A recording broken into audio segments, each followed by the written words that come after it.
Tingnan natin kung may makita ba tayo dito ang kakaibang kababalaghan. Ming? Musta dyan, Ming?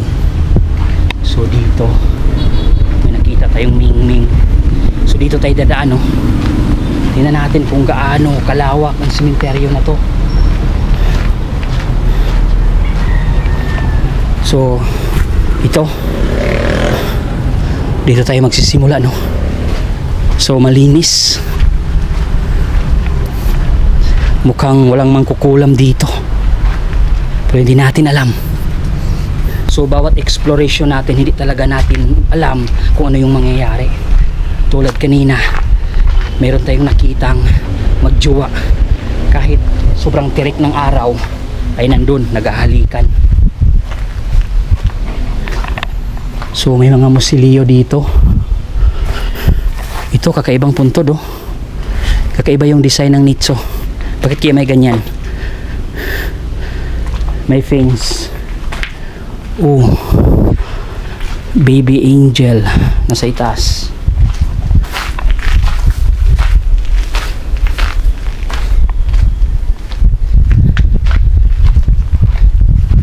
So ito, libingan to ng mga Ilonggo. Galing tayo ng Cebuano, so papunta tayo dito ngayon sa Ilonggo area. Oh my god, ano yan? Kita nyo ba? Naka-glass, so siguro nakakrimit yung nasa ilalim or nasa loob.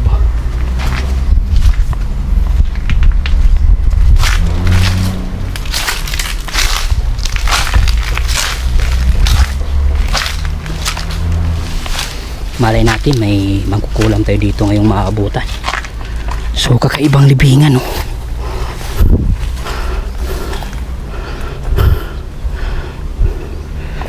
Kakaiba siya, tingnan natin sa loob. Oh my god, malaki ng spasyo.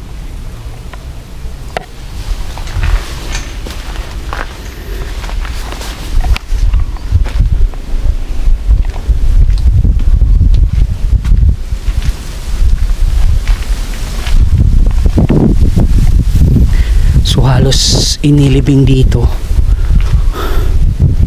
yung may mga kaya. Malalaki yung mga nicho dito.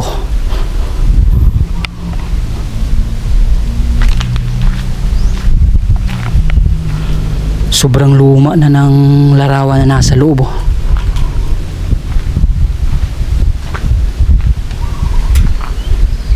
So may bagong bisita na dumating. Tingnan natin dito sa likod.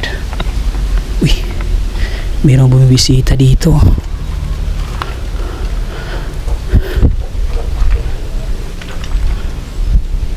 Grabe, sobrang kipot ng daanan dyan. Napakaluma.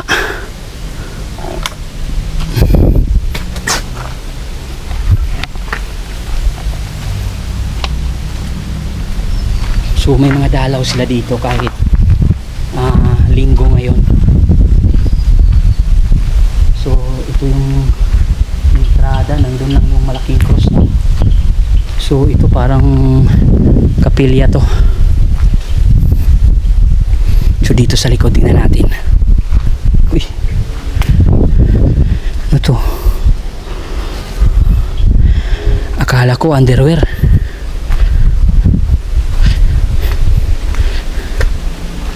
Ito mga lumang puntod. Mayroon pang saging dito. Kakaibang puntod din, oh.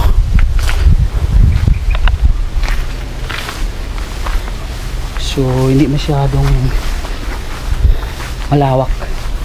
Maliit lang ang sementeryo na to.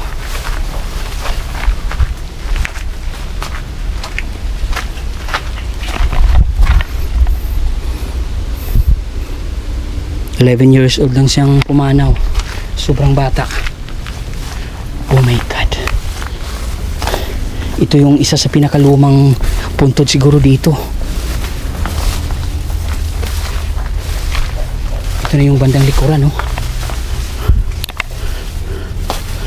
So merong hinukay dito, kinuha yung buto.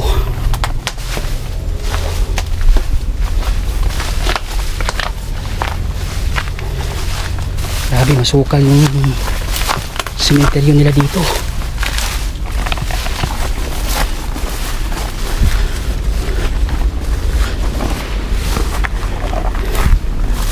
Oh, butas, walang laman.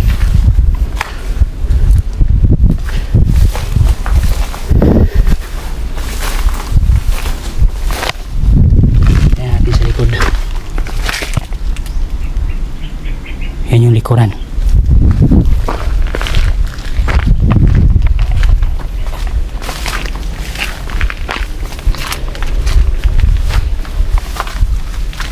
Ang dami ano.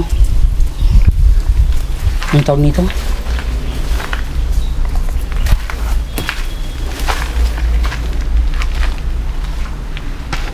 Oh, merong bagong inilibing na baby dyan.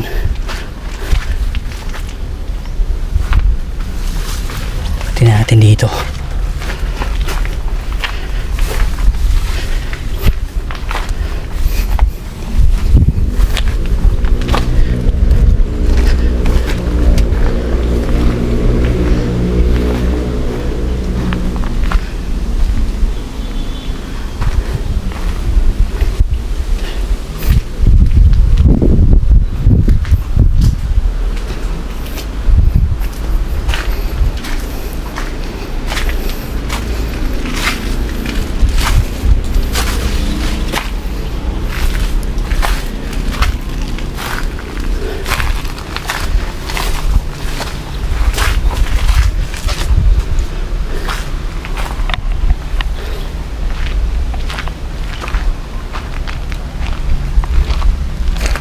So walang kakaiba sa sementeryo na to.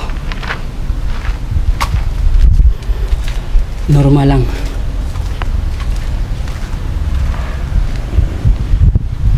Dito yung malaking cross nila.